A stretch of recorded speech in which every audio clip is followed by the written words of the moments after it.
The space station was alive with noise and color.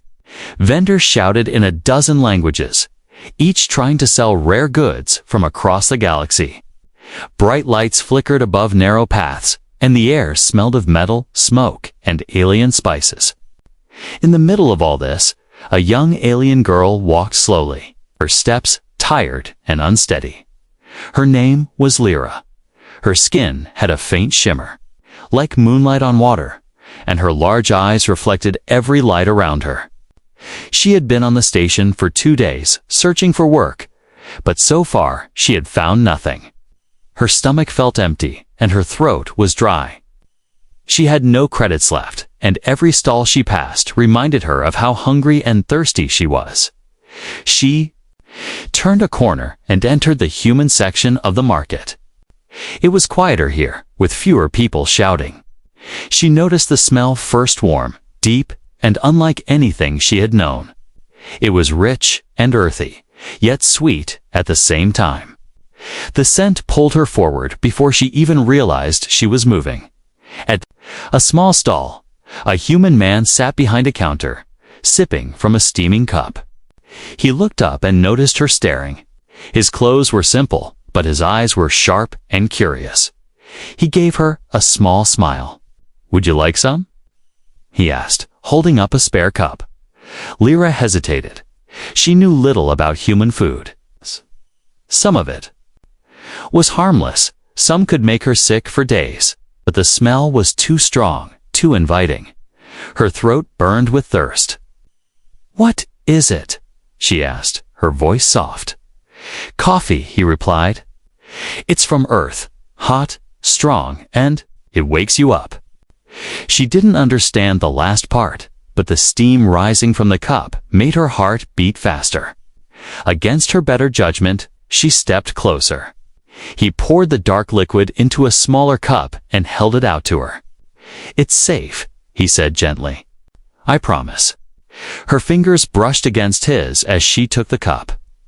The warmth seeped into her hands. She raised it to her lips and took a small sip. The taste was bitter at first, almost too strong, but then something strange happened.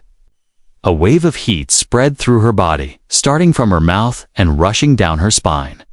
Her heart began to race. Her breath caught in her throat. She stared at the human, her eyes wide. The sounds of the market faded into silence. She could hear only her own heartbeat, fast and loud. Her hands trembled, and she nearly dropped the cup. "What is this?" she whispered. "Coffee," he repeated, looking at her with a mix of surprise and concern. "Are you okay?" She took another sip without thinking. The warmth grew stronger. Her skin tingled, and her thoughts became a blur. Every movement of the human's face seemed sharper, more detailed. She noticed the faint lines at the corner of his eyes, the way his lips moved when he spoke, the steady sound of his breathing. "I don't know," she said. Her voice was shaking. A group of passers-by slowed to watch. Lyra felt her face grow hot. She stepped back, but her body didn't want to move away from the drink or from the human. The human stood, stepping around the counter. "Maybe you should sit down," he suggested, his tone calm but firm. She let him guide her to a bench near Sistel.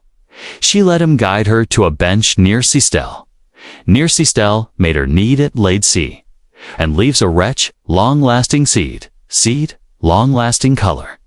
Stepping around the counter. Maid Sistel, maid ceased sit down. Ceased sits up, ceasto salice, maid ceased aside salef. Maid sees, we sit, ceasto. May cease to ceasta, we may see it. By salio it is. Asisic it is adisaka it is, kale lepetico I it bisik. The stall, the heat inside her didn't fade.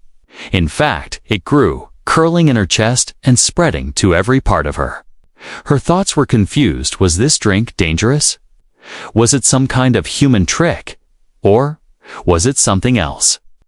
"I've never felt like this," she admitted. Gripping the edge of the bench, the human crouched down so his eyes were level with hers. "You've never had coffee before, right?"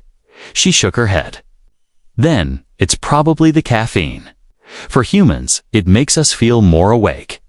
But maybe for your kind, it's different. Different. That was an understatement. Lyra didn't feel simply awake. She felt alive in a way she couldn't describe. Every sound, every color, every movement seemed sharper. The humans' voice felt like it was echoing inside her chest. She looked down at the cup in her hands. The dark liquid swirled slowly inside. She wanted more. She needed more, but at the same time, she was afraid. Around them, the market noise began to return, but it all felt far away. The only thing that mattered was the strange heat inside her hand, the human who had given it to her. Lyra took another sip.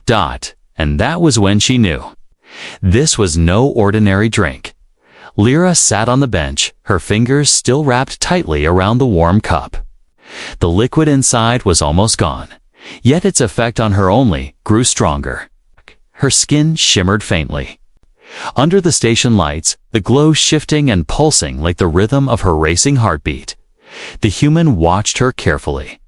His name, he finally told her, was Kale. He seemed calm, but his eyes held a trace of curiosity, as if he was trying to solve a puzzle. "Are you sure you're okay?" he asked again. Lyra nodded quickly, but the truth was, she wasn't sure at all. The warmth inside her had turned into something deeper and energy that made her chest feel tight and her thoughts scatter like leaves in the wind. Her senses were sharper now. She could hear footsteps far down the market hall, the soft hum of nearby power generators, even the faint beat of Kale's heart when he leaned closer. She tried to speak, but her mouth felt dry despite the drink. "It's not like anything I've had before," she said softly. Kale sat beside her, resting his elbows on his knees. "Maybe your body reacts to it differently," he said. "Some species are more sensitive to human foods and drinks. Coffee's strong even for us." Lyra's eyes flicked to his face. She could see every detail, the way his lashes cast tiny shadows. Under the station lights, the faint scar on his jaw, the way his lips curved when he spoke. The drink's strange effect made her notice everything about him, and made it hard to look away. Her hands tightened on the cup, as if letting go would break the connection. "You should drink some water," Kale suggested. "I don't want water," she blurted, before she could stop herself. The words came out too fast, too desperate. Kale raised an eyebrow. Then, "Maybe we should take a walk. Fresh air could help." Lyra hesitated, then nodded. She followed him through the quieter parts of the station, her senses drinking in every sound and movement. She kept stealing glances at him, wondering if he could tell what she was feeling. They reached a small observation deck. Through the transparent wall, the endless black of space stretched before them, scattered with the light of distant stars. A slow-moving freighter passed by, its engines glowing blue. Lyra pressed her palm to the glass, the cold surface grounding her. For a moment, Kale stood beside her. "Better?" he asked. She turned her head to answer, but when she met his eyes, her voice caught. The strange heat surged again, stronger than before. Her skin's glow deepened, and she looked away quickly, hoping he hadn't noticed, but he had. "Your markings. They're brighter now," he said. "Is that normal?" "No," she admitted, her voice barely a whisper. "It only happens when..." She stopped, unsure if she should say more. "When what?" Lyra's hands curled into fists at her sides. She didn't want to tell him that such a reaction, in her species, usually came from something deeply emotional or intimate. This was just a drink. It couldn't mean that, could it? Kale's expression softened. "I didn't mean to cause trouble. If it's making you uncomfortable, it's not uncomfortable." She interrupted quickly, then bit her lip. She didn't know why she said that. Maybe because it was true. The feeling was strange, overwhelming, but not unpleasant. Silence settled between them. Lyra's mind was a storm of questions. Why had this drink affected her like this? Why did she'd feel drawn to him in a way that had nothing to do with the drink at all? A sudden announcement echoed through the station's speaker's cargo bay doors opening. Security checks in progress. The noise snapped her out of her thoughts. Cale glanced toward the sound. I have to close my stall for the day soon, but... He paused, then smiled faintly. If you want, you can come by tomorrow. I'll make you another cup. The thought sent another rush of heat through her. She wanted to say yes instantly, but she forced herself to nod slowly, trying to look calm. Maybe, she said.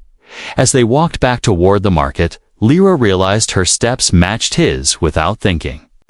The hum of the station surrounded them, but all she could hear was the steady rhythm of his footsteps beside hers. When they reached his stall, Cale picked up a small paper packet and handed it to her. Dried coffee beans, he explained. You can smell them if you miss the drink. She took it carefully, holding it like something fragile. The scent was faint but familiar, and it made her heart skip. Thank you, she said quietly. Cale gave a small nod, then turned back to close his stall. Lyra walked away, clutching the packet in both hands.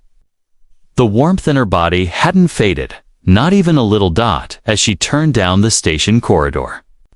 She knew one thing for certain. Whatever had started with that first sip was far from over. The next day, the market felt even louder and busier than before. Lyra stood at the edge of the human section, holding the small packet of dried coffee beans Cale had given her. She hadn't slept well. Every time she closed her eyes, she saw his face. Every time she breathed in, she swore she could smell the drink again. Even though it wasn't there, her body still carried the strange warmth from yesterday, and it made her nervous. She told herself it was just curiosity. She wanted to understand what had happened. That was all. But when she finally spotted Cale at his stall, her heart skipped. He was arranging jars and metal pots, steam curling upward from a kettle. He noticed her right away and smiled, as if he had been expecting her. You came back? He said. I wanted to ask you something, Lyra replied, stepping closer. Then sit, he said, motioning to the bench beside the stall. And I'll make us both a cup. She hesitated, but sat down. The smell of brewing coffee surrounded her instantly, sinking deep into her senses. She gripped her knees and tried to focus. When he handed her the cup, she didn't drink right away. What is this really? She asked. It's not just a drink. Not for me. Cale leaned against the counter, his arms folded. For humans, coffee is a stimulant. It makes us feel more awake, more alert. But with other species, reactions can be different. Some feel dizzy, some get headaches. And maybe in your case... He studied her for a moment, his eyes narrowing. Slightly, maybe it does something more. She frowned. Why would it do that? He shrugged lightly. Biology. Our bodies run on different chemicals.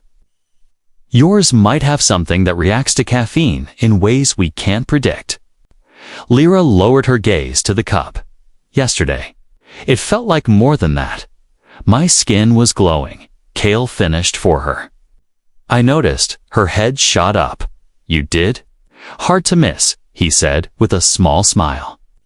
It was like watching the night sky light up. Her cheeks warmed. She wasn't used to someone speaking about her like that, especially a human. Where I'm from, she said slowly, glow patterns like that mean something important. Cale tilted his head. Important how?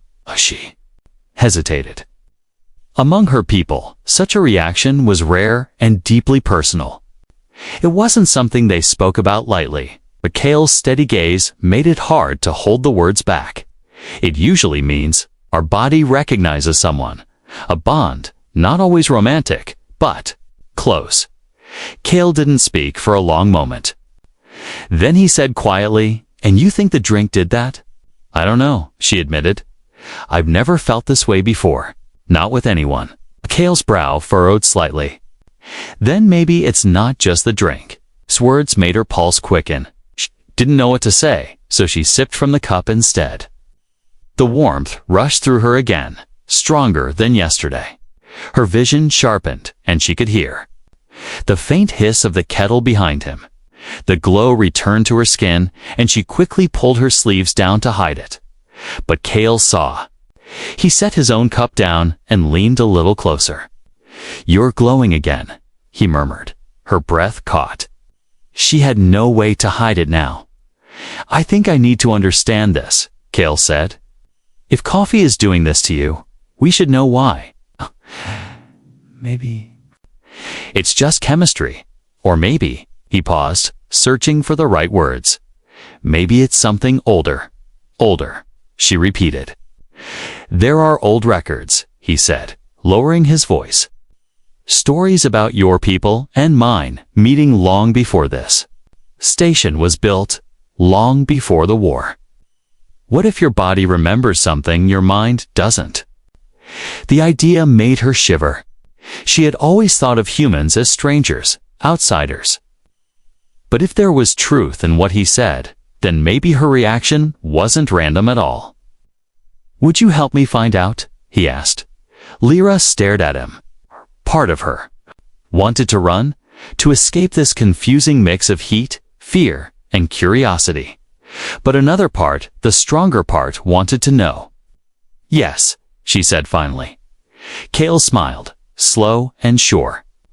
"Then we'll start tomorrow. I'll bring the coffee. And something else." As she left the stall, the warmth stayed with her, curling in her chest. She didn't know if it was the drink, the mystery, or Kale himself. The next day came slower than Lyra expected. She spent the night turning over Kale's words in her mind. Something older. That idea stuck to her thoughts like a seed that refused to leave. Could it be true? Could her people have known humans long ago, and somehow her body remembered? But the question that worried her most wasn't about history. It was about him. Why did Kale's voice echo in her chest when he spoke? Why did her skin feel warmer when he looked at her for too long?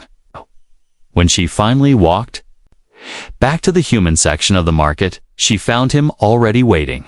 His stall was closed today, the counter empty except for a kettle and 2 cups. "You came," Kale said, his tone light, but his eyes watching her closely. "I said I would," Lyra replied, keeping her voice calm, even though her heart was not. He motioned for her to sit at the small table beside the stall. The air smelled faintly of coffee already, but there was something else to a scent she couldn't place. It was sharper, sweeter. "What is that?" she asked. "A blend," Kale said, pouring hot water over the grounds. "Coffee mixed with a plant we used to trade with other worlds. Thought it might help us learn more about your reaction." Lyra frowned. "So, I'm your experiment now." His lips twitched into a half smile. "Only if you let me." The first sip was different. Softer at first, but the warmth came faster this time, racing through her veins until her fingertips tingled. Her skin's glow rose almost instantly, faint patterns moving across her arms like living light. Kale leaned forward. "It's stronger today." She set the cup down, trying to steady her breathing. The patterns wouldn't stop, and the sensation inside her chest was both thrilling and terrifying. "Kale, this isn't just chemistry." "I know," he said quietly. "Watch this." He reached into his bag and pulled out a small device, projecting a soft blue light into the air. An image appeared, old records, their text written in 2 languages, one of them hers. "My grandfather was a historian," Kale explained. "He collected fragments like this. This one talks about a time when humans and your people lived on the same colony world. It says certain foods and drinks were shared in ceremonies to mark bonds." "Bonds," she repeated, her voice tightening. "Yes," Kale said. "It's not just friendship. Something deeper. A promise." Lyra stared at the image. The symbols were old, but she could still read them. The words were clear. To share the drink is to open the soul. Her stomach turned, not from fear, but from the strange certainty settling inside her. That first sip yesterday, and this one today, felt like something had been unlocked. She looked at Kale. If that's true, then... She trailed off, unsure how to finish. Then your body reacted because it recognizes me, Kale said, his tone soft but steady. Or maybe because it remembers the bond our peoples once shared. Her breath caught. She didn't want to believe something so impossible, that her heart beat in a rhythm that matched the idea perfectly. For a long moment, neither of them spoke. The hum of the station filled the silence, but it felt distant, like they were in a small bubble cut off from the rest of the world. How do you feel now? Kale asked finally. Like I should stay here, she admitted before she could stop herself. Kale's gaze lingered on her face, then dropped to her glowing skin. Then maybe. That's where you're meant to be. The words hit her harder than she expected. She didn't know if he meant it as comfort, or something more. The warmth inside her was different, now not wild, like yesterday, but steady, like an ember burning low and bright. I don't understand any of this, she said quietly. Kale replied. But maybe we don't have to yet. When Lyra left later that day, she carried more than just the memory of the drink. She carried the image of Kale, leaning toward her, the sound of his voice. The way her name had sounded when he said it, and deep inside. She carried the uneasy feeling that whatever had started between them was only growing stronger, and soon neither of them would be able to ignore it. The next few days passed in a rhythm Lyra had never known before. Every morning, she found herself walking toward the human section of the market. Sometimes she told herself it was for answers. Sometimes she told herself it was only for the drink. But deep down, she knew it was for Kale. The moment she saw him, something in her chest felt lighter. The market's noise, the smell of metal and oil, the heavy weight of the stational of it faded. It was just him, the steam rising from his cup, and that small smile that always seemed meant only for her. Back again, Kale would say, and she would pretend to roll her eyes. But she always took the seat beside his stall, always accepted the cup he offered. The reaction came every time, just as strong. Her skin would shimmer, the glow spreading in soft, slow waves. Her heartbeat would match his steps when he moved. And each time, it became harder to tell if the warmth inside her came from the drink, or from the man who made it. One quiet afternoon, they sat together at the observation deck again. The station was in its usual chaos, but here the stars hung still beyond the glass. Lyra cradled her cup between her palms, feeling the heat seep into her skin. You've been different lately, Kale said, watching her. Different how? She asked. You stay longer, he said. You don't just drink and leave, and when you look at me. He stopped, a faint smile pulling at his lips. Not just curiosity anymore. Her fingers tightened on the cup. She wanted to deny it, but the truth was written in her glowing skin, in the way her voice softened when she spoke to him. I don't understand why this is happening, she admitted. Maybe it's not something to understand, Kale said. Maybe it's something to feel. The words made her heart race, but before she could respond, movement and the reflection of the glass caught her eye. Two figures stood at the far end of the deck, watching them. She turned her head slightly and saw they weren't human. Their skin bore the deep markings of the Varan Trade Guilda Group, known for controlling commerce on the station. Kale noticed her shift in focus and glanced over. His jaw tightened. Ignore them, he said quietly. Do they know you? Lyra asked. They know everyone who sells anything worth having, Kale replied. And right now, they're wondering why a human keeps meeting with an alien girl whose skin lights up like a beacon every time she drinks from his cup. Lyra felt heat rise in her cheeks. It's not their business. On this station, Kale said, everything is someone's business. The Varan traders eventually walked away, but the weight of their stares lingered. Lyra set her cup down, suddenly uneasy. Is this dangerous? She asked. Kale hesitated, then answered honestly. If they think there's value in what happens too. When you drink this, they might want to take advantage of it. Her stomach tightened. She thought of the first sip, of the way her body had reacted without her control. If someone wanted to use that against her, Kale must have seen the worry in her face, because he leaned closer. You're safe with me, he said firmly. The warmth in her chest deepened, mixing with something else, trust. She didn't know why. She trusted him so easily, but it felt as natural as breathing. They stayed on the deck for a while longer, speaking in low voices. Kale told her small stories of Earthfoe mornings where the smell of coffee filled the air, of markets where people laughed and argued over nothing important. Lyra found herself picturing it, the way the light might fall across stone streets, the sound of leaves in the wind. When they finally stood to leave, Lyra felt a strange reluctance. She didn't want to walk back into the noise of the station, away from the quiet space they had built between them. At the stall, Kale handed her a small, sealed container. For later, he said. She took it carefully. More coffee. Yes, he said, but only for you. Don't share it, and don't drink it when you're alone somewhere unsafe.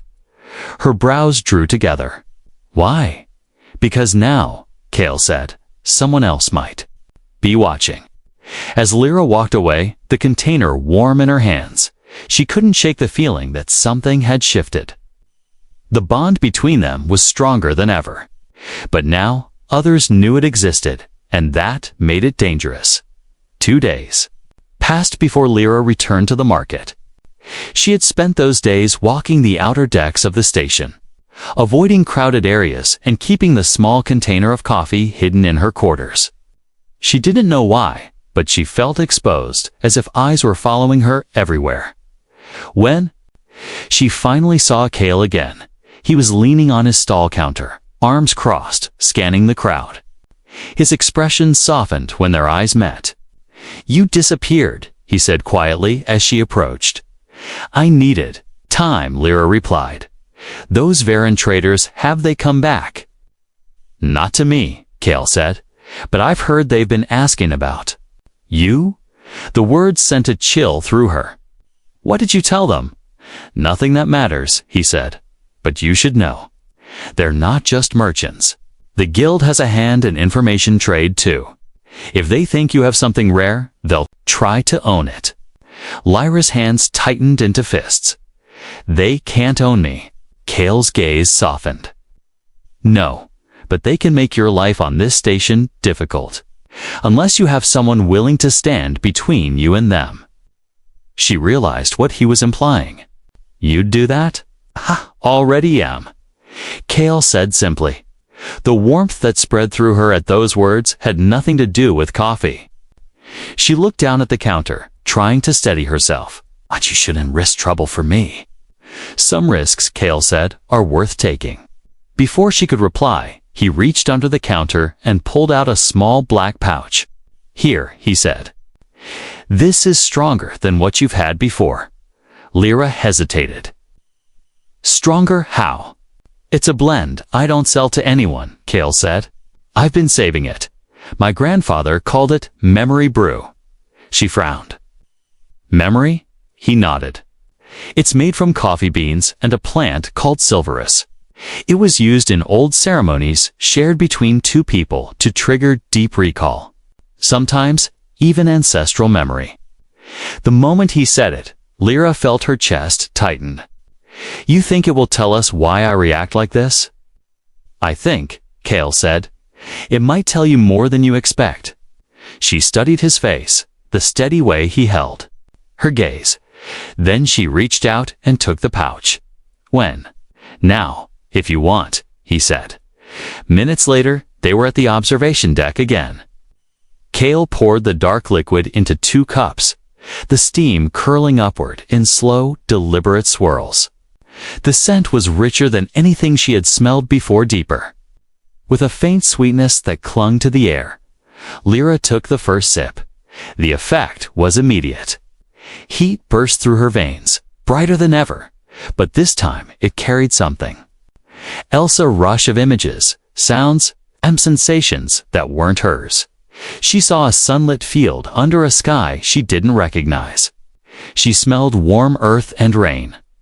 She heard laughter, human and alien together, and saw hands passing cups between them. She gasped, gripping the edge of the table. I see them." "Who?" Cale asked, leaning closer. "My people, and yours," she whispered. "They're sharing. The drink, like you said. They're smiling. They know each other." The images shifted.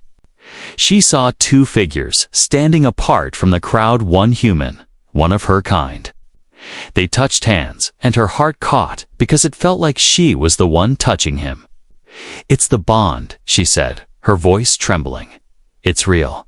It's always been real." Cale's hand rested gently on hers. "Then maybe we were meant to meet." She looked at him, her vision still shimmering from the memory. The warmth inside her was no longer something she feared. It felt like it belonged to her now. But the moment was broken by movement at the edge of the deck. Lyra turned her head and saw them, the same two Varan traders from before. They weren't pretending to browse this time. They were walking straight toward her and Cale. Cale's jaw tightened. "We should go," he said. But the traders were already close enough to speak. "The girl," one of them said, his voice smooth and cold. "Pay for whatever she's drinking." "She's not for sale," Cale replied, his tone sharp. The trader's smile didn't reach his eyes. "Everything is for sale on this station." Lyra's grip on the cup tightened. For the first time since meeting Cale, the warmth inside her wasn't just comfort, it was a shield. She knew then that whatever this bond was, she would fight to keep it. The two Varan traders stood like shadows in the bright deck lights. Their dark eyes moved from Lyra to the cup in her hands and back to Cale.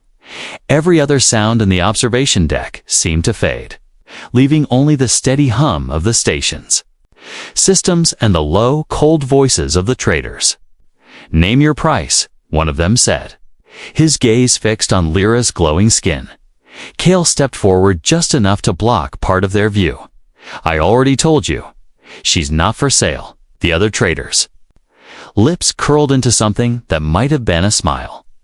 "You misunderstand. We're not asking to buy her. We want what she has. The drink, the reaction, the bond." Lyra's pulse quickened. Her people rarely spoke of the bond openly, but these men didn't care about tradition.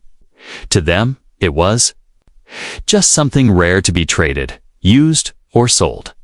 "You'll get nothing from her," Cale said, his tone firm.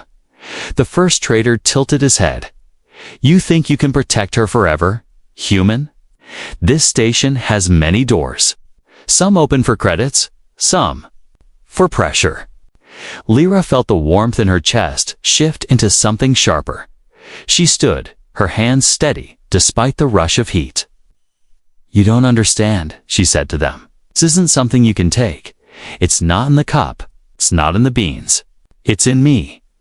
The traders exchanged a look. One stepped closer, ignoring Cale's warning glare. "Then we'll take you." Before Cale could move, Lyra stepped between them. Her glow brightened, patterns racing across her skin like living fire. The traders paused, caught off guard. "Touch me," she said, her voice calm, "and you'll lose more." "Then credits. The bond is mine to give, and it only goes to one person. He already has it." She nodded toward Cale. "No one else ever will." The traders stared at her for a long moment, their cold eyes measuring her words. Then, without a word, they turned and walked away, their footsteps fading into the noise of the station. Cale let out a slow breath. "You didn't have to do that," he said quietly. "Yes," Lyra replied, turning to face him. "I did. They needed to know this isn't about money or trade, and needed to say it. Cale studied her for a moment, then shook his head with a faint smile. "You're braver than you think."